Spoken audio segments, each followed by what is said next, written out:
ఒక్కసారి సీఎం అయితే చాలు జీవితకాలం ఉండాలని కోరుకుంటారు, అసలు వదులుకోకూడదని కోరుకుంటారు. అట్లాంటిది ఒక భారతీయ జనతా పార్టీ మహారాష్ట్ర సీఎం ఫడ్నవీస్ ఒక్కడే తన సహచరుడైనటువంటి ఉప ముఖ్యమంత్రిని నువ్వు ఏదో ఒకనాటికి సీఎం అవుతావని ఆశీర్వదించి లేదా అభినందించినటువంటి సంఘటన ఇది. మీరు ఏదో ఒక రోజు ముఖ్యమంత్రి పీఠం మీద కూర్చుంటారని అజిత్ పవార్ను ఉద్దేశిస్తూ దేవేంద్ర ఫడ్నవీస్ వ్యాఖ్యానించారు.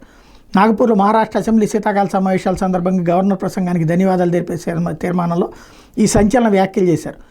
తెల్లవారుజామున నిద్రలేచి అజిత్ పవార్ అప్పటి నుంచే ప్రజాసేవకు అంకితం అవుతారు, ఫైళ్లు తిరగేస్తారు. నేను మాత్రం మధ్యాహ్నం 12 గంటల నుంచి పని మొదలు పెడతా.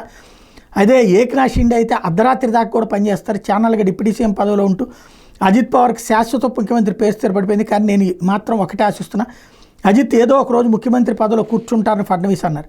ఎన్సీపీ చీఫ్ అయిన అజిత్ పవార్ ఈ నెల 5వ తేదీన 6వసారి డిప్యూటీ సీఎంగా బాధ్యత స్వీకరించడం, ఎప్పటి నుంచో ముఖ్యమంత్రి కుర్చీ మీద కన్నేసినటువంటి అజిత్ ఆ లక్ష్య సాధనలో భాగంగా బాబాయ్ శరద్ పవార్ సారథ్యంలో ఎన్సీపీని చీల్చి బీజేపీతో చేతులు కలిపినటువంటి నేపథ్యంలో పార్టీని చీల్చినా సరే మెజార్టీ ఎమ్మెల్యేలు ఎంపీలు తమ వైపే రావడంతో కేంద్ర ఎన్నికల సంఘం నిర్ణయంతో ఎన్సీపీ పార్టీ గుర్తు ఎన్నికల చిహ్నం 2 అజిత్కే దక్కినటువంటి నేపథ్యంలో ఇటీవల లోక్సభ మహారాష్ట్ర అసెంబ్లీ ఎన్నికల్లో అజిత్ వర్గం అత్యధిక స్థానాలు గెలిచి తమదే అసలైన ఎన్సీపీ నిరూపించుకున్నటువంటి నేపథ్యంలో ఈ స్టేట్మెంట్ కీలకమైంది.